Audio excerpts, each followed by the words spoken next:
What's up, guys? Welcome to 31 Days of Horror. I'm Morgan Film Fan. Let's jump into some scares. All right, okay. So I watched seriously an Academy Award-winning film tonight, and it was absolutely awesome. If this horror film is not nominated for an Academy Award, I will seriously go to the academies themselves and do something about it myself. This is the greatest movie in the world, and go watch it.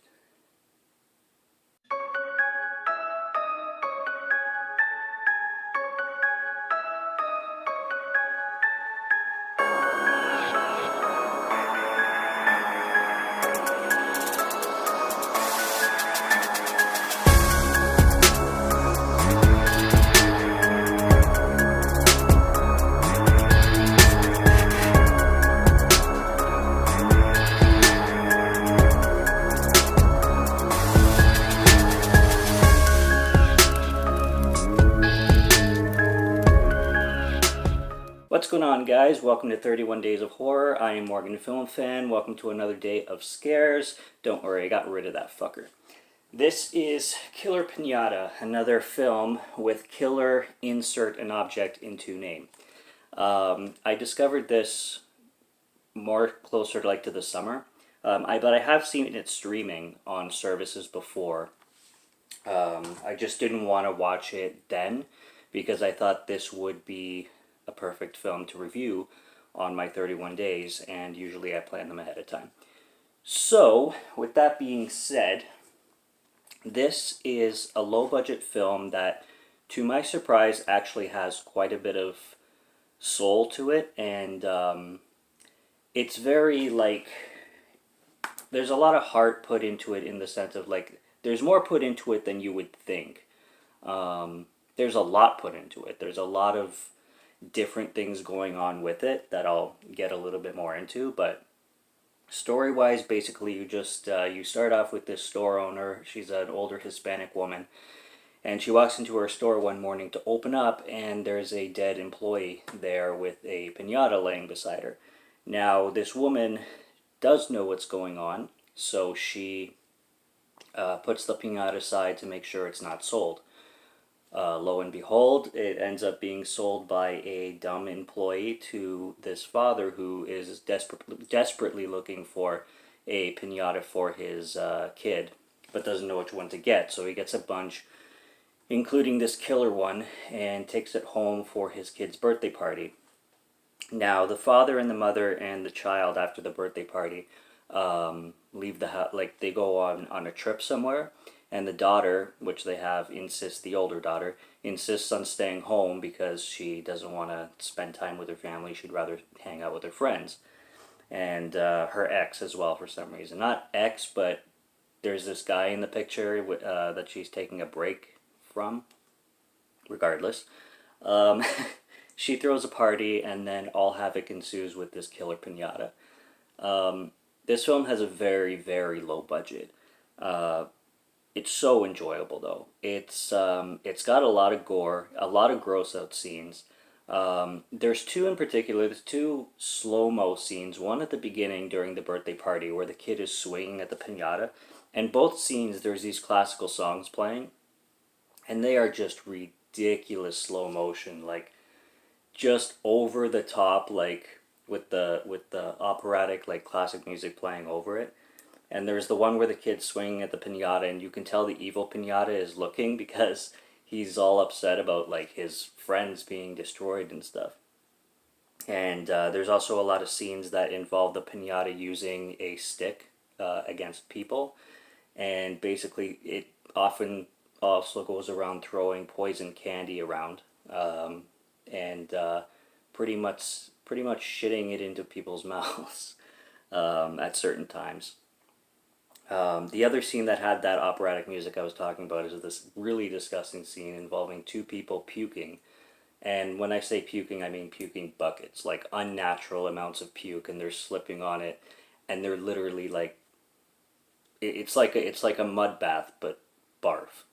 it's it came out of nowhere too. There's scenes in here that do come out of nowhere. There's one scene that involves a piñata blowjob that comes out of nowhere to this kid in the party. As a matter of fact, the guy that the girl's taking a break from, who's apparently never had one, and then his first is from the piñata themselves. So if you haven't checked this film out, I definitely recommend it. I know I've said some things that could hint on spoilers, but I'm not going to get too detailed into what happens a lot of times, especially with the kills and especially towards the end. But I will say that this film plays. This is kind of a mixed thing with me. This film plays a lot with a lot of ideas. I also really like the store owner. I'm not going to say anything other than she has a hook for a hand for no particular reason, and she's just the most over the top character in this film. But yeah, this film does play around with a lot of ideas. It jumps. This is why I'm mixed about that a little bit, because I love the comedy, but I find that there's a lot of dramatic scenes in it too, and they come out of nowhere and they jump from that to comedy and then from that to horror and then from that to like there's a scene, I'll just say it involves them in a garage kind of preparing to defend themselves, and it's hilarious. It looks like something that you would see out of like Scott Pilgrim or something like that, or like kind of like with a hobo with a shotgun-esque, and that part is absolutely hilarious, but it could be like its own short. Like it goes like they have this whole dramatic scene, then it goes to that, and then afterwards it just goes back to horror, and it's a lot of ideas, and it's a lot of it's obviously a passion project. You can tell the director like was having a lot of fun making this. I love that it's released on Blu-ray too. It looked pretty good, and that cover's hilarious. You can't beat that shit.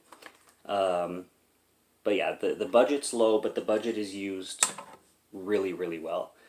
And yeah, I had fun with it. So you know what you're getting into. The writing isn't always the best, but it doesn't need to be. It's great in places, not so great in others. Some of the dialogue just feels like it doesn't even have to be there at all, like some conversations that people have, kind of thing.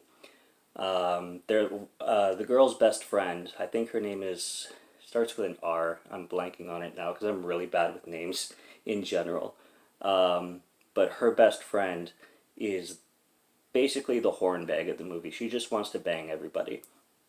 And she doesn't make it not obvious that she does. Actually, there's a line too, and she's putting the blindfold on this guy, and she's like, "Is it tight enough?" And the guy's like, "I'll know once I hit it." I laughed at that one. I was like, that's my favorite line. So that's enough about the film. Go check it out if you want. It is streaming. You can find it in many places, actually. And just know it's a low-budget film that's done really well, in my opinion. So that's Killer Piñata. Subscribe to Morgan Film Fan if you like to listen to my voice or if you like my film reviews. And stay tuned for more coming soon. Till then, cheers.